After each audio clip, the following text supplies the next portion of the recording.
By all means, this story shouldn't make me happy, but it does.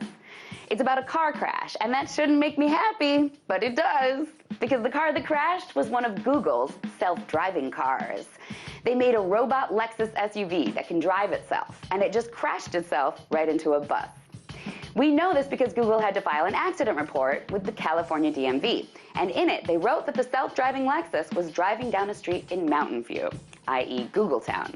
This SUV was driving itself along when it came up to some sandbags sitting around a storm drain right in its way.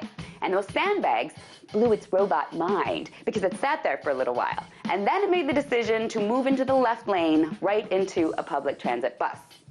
Now, the SUV robot was only driving at 2 miles an hour, and the bus was only going 15.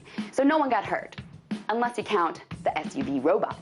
It got banged up with damage done to its front left wheel and fender. This was all in the official report, according to Wired, who also included this crazy sentence that Google wrote about the accident.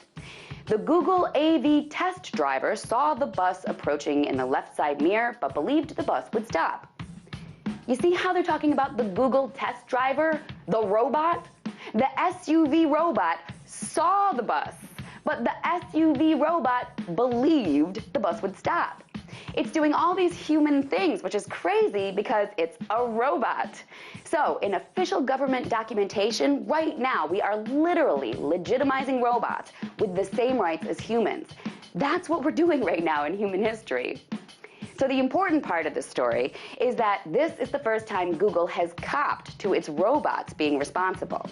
In its own company monthly report, they said it was the robot SUV who caused the collision.